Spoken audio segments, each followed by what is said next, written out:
राज हाथ की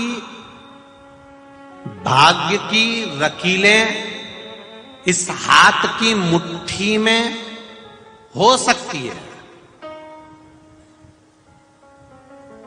आप इन रकीलों को काबू कर सकते हो, पर भाग्य पर काबू कर सकते हो क्या? नहीं। हाथ की रकीलें मुट्ठी में रखकर तुम रकीलों को काबू कर सकते हो, पर भाग्य को काबू नहीं कर सकते। भाग्य को काबू केवल जिसने भाग्य बनाया है, मेरा महादेव, वही कर सकता। उसकी शरण में जाकर, उसके चरणों में पहुंच, उसकी शरणागति ग्रहण कर, उसके चरणों में पहुंचकर उसको नमन करना। हाँ, उसके चरणारविंद को पकड़ते हैं तो हमें सुख का अनुभव होता है। बहुत शिव महापुराण के कई बातों का बहुत विरोध होता है। आदरणीय सांसद जी, हम लोग कई बार कथा करते हैं तो उसमें कई चीजों का विरोध लोग करते हैं कि शिवलिंग जैसे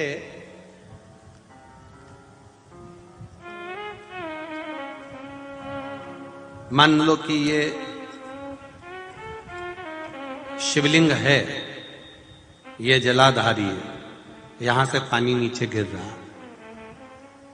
अब पहले लोग यहां जल चढ़ा देते थे और अपने घर चले जाते थे। बोलो सही है कि गलत है? अब लोगों को यह मालूम पड़ गया कि यहां गणेश जी महाराज हैं, षडानंद कार्तिकेय जी हैं बीच में, बोलो बोलो जम के, अशोक सुंदरी है, पार्वती जी का हस्त कमल है, ऊपर से जो जल गिर रहा है वो जया, विषहरा, शामली बारी, दौतली, देव, शंकर जी की 5 लड़कियां हैं।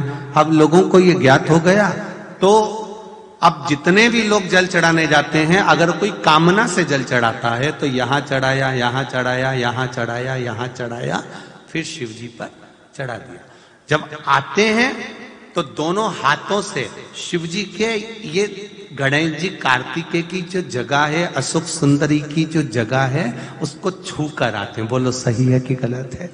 अब कई लोगों ने इसका भी कहा कि बताओ, शिव जी का स्पर्श करना चाहिए, शंकर जी का स्पर्श करना चाहिए, शंकर जी को जल चढ़ाना चाहिए, शंकर जी का भजन करना चाहिए। महाराज जी ने तो चरण बता दिए हैं कि यहां स्पर्श कर लो।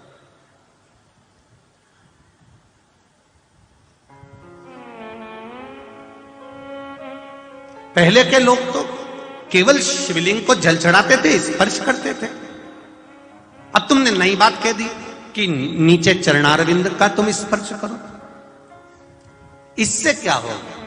तो हमारा उनसे केवल एक निवेदन है कि पहले जो ट्यूब आते थे, ये लगाने का क्रीम होना आता था, सारा सामान आता था, तो ऐसे चौड़े मुंह की डब्बी आती थी। बोलो सही है कि गलत है? ऐसे चौड़े मुंह की डब्बी। अब ऐसे डब्बी को खोलो, उनमें से ऐसा निकाल, ऐसा हो, ठीक है, और डब्बी को वापस बंद कर दो।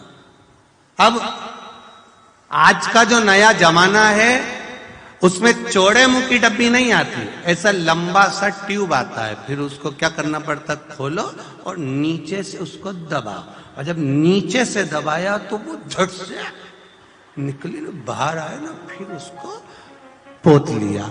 मतलब इससे ये सीखना चाहिए कि नीचे से दबाओ, मतलब चरण पकड़ लो तो चाबी का गुच्छा में आ सकता।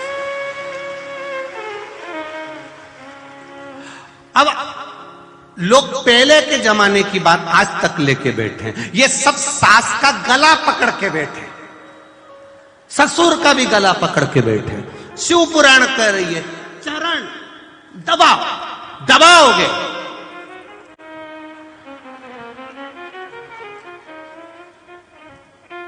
अब तुम तो गला दबा रहे हो। उनको बात बात में तुम चुप बैठे रहो, तुम चुप बैठे रहो, मुंह बंद कर रहे हो, तो वो चौड़ा मुंह का डब्बा।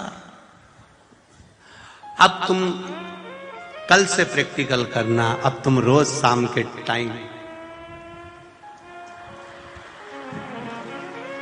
रोज शाम के टाइम चरण दबाना, सास इतनी खुश हो जाएगी कि एक दिन उसके मुंह से भवक निकल जाएगा, मेरे पास अंगूठी रखी है 3 तुझे दे दूंगी।